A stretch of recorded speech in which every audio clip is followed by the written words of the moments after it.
Merhabalar. Öncelikle bu Güneydoğu'da etkili olan kar yağışı, genel olarak bir etkili kar yağışı var şu an ve termometreler eksinin altına düşmüş.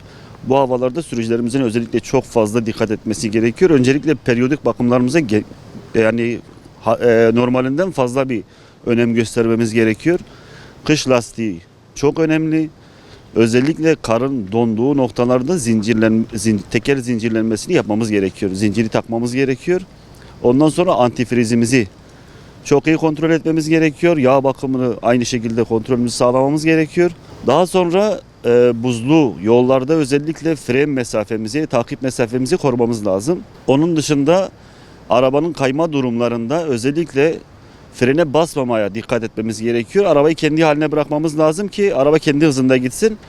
Hızımızı çok fazla düşürmemiz gerekiyorsa motor frenlemesiyle vitesimizi düşürerek, küçülterek frenlememiz gerekiyor. Ona çok dikkat etmemiz gerekiyor. Vatandaşlarımızın bu kurallara uyması lazım. Buzlanma özellikle termometrelerin eksi dereceye düştüğü sabah saatleri ve gece saatlerinde çok fazla gözüküyor ve gizli buzlanmadır bu.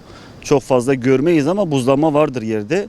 O saatlerde daha çok dikkatli olmamız gerekiyor. Yoğun kar yağışında eğer araba ilerleyemiyorsa hiçbir şekilde, zincir takılı haldeyse bile olduğumuz yerde bekleyip acil durumdan yardım istememiz gerekiyor. Yani normal frenlemeden daha etkilidir ama yine de buzlanmaya karşı bir çözüm değil. Araba yine de kayar çok fren yaparsa. Emniyet kemeri tamamen canımıza sahip çıkan, bizi koruyan bir araçtır.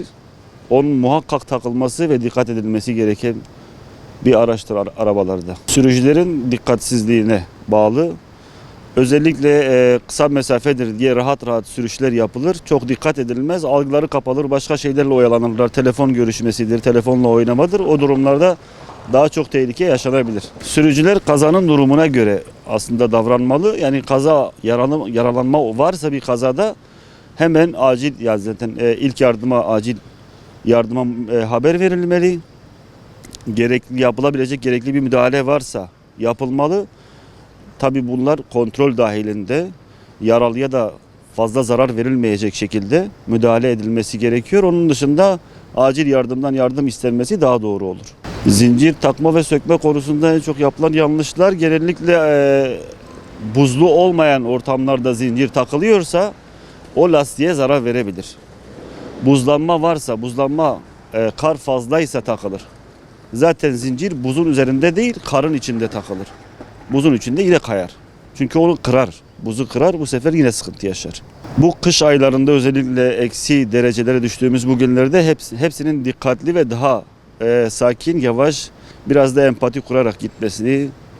Eğer kendi periyodik bakımlarını yapmışlarsa, sakin kendine de güveniyorlarsa gidebilirler. Ama yoksa toplu taşıma araçlarını tercih etmeleri daha doğru olur.